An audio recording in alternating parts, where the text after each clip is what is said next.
আসসালামু আলাইকুম। আমার এই ভিডিওর স্ক্রিনে যে ফটোটা দেখছেন, এই ভিডিও আপনারা সবাই দেখছেন। এই ভিডিওটা মূলত তৈরি করছে ইন্দোনেশিয়া।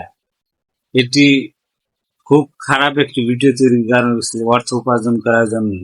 ইন্দোনেশিয়ার লোক আসলে অনেক খারাপ।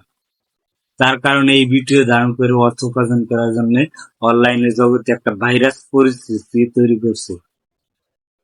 এই ভিডিওটা মূলত তৈরি করছে ইন্দোনেশিয়ার জন্য সচেতনমূলক, এটা দাবি করছে তারা। কিন্তু তো আসলে অনলাইনের জগতে এতে তো সচেতন হওয়া যায় না। এটা হলো ভাইরাস।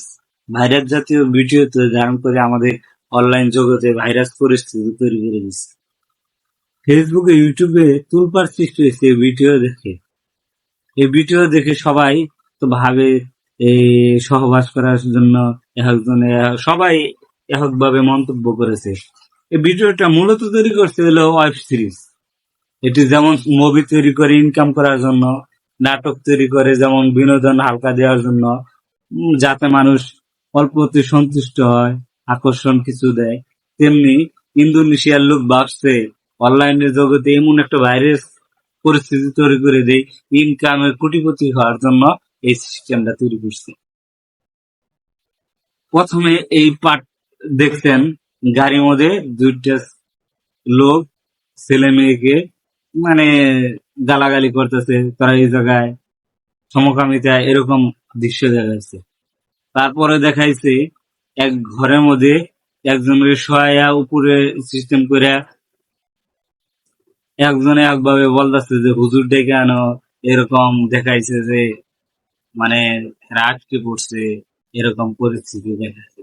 এটা আসলে তো একদম নিখুঁত ভাবে এমন ভাবে তৈরি করছে সবাই বিশ্বাস যাওয়ার মতো, এটা বাস্তব হয়েছে এরকম মনে হয়। এটা আসলে মিথ্যা একটা হ্যাক, একটা ভিডিও তৈরি করে দিয়ে ওয়েব সিরিজ বানিয়ে দিয়ে সবাইকে আতঙ্ক সৃষ্টি করে দিয়েছে।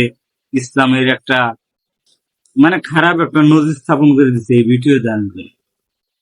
আমরা এই ভিডিও দেখবো না এবং সচেতন হই, খারাপ ভিডিও থেকে আমরা এড়িয়ে চলি এবং ওয়েব সিরিজ এগুলা দেখা থেকে বিরত থাকি।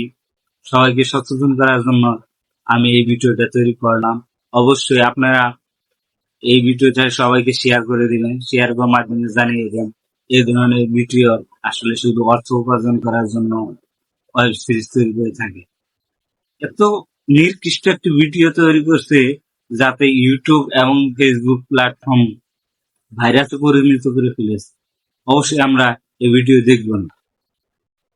এই ভিডিও ইউটিউব কর্তৃপক্ষ এবং ফেসবুক কর্তৃপক্ষকে আমরা জানাই এটি প্ল্যাটফর্ম থেকে ডিলিট করে দেওয়ার জন্য অনুরোধ জানাচ্ছি। সবাই এই ভিডিওটা দেখে শেয়ার করে দেন। আমার চ্যানেলটি অবশ্যই সাবস্ক্রাইব করবেন, যারা সাবস্ক্রাইব করেছিলেন তাদেরকে ধন্যবাদ।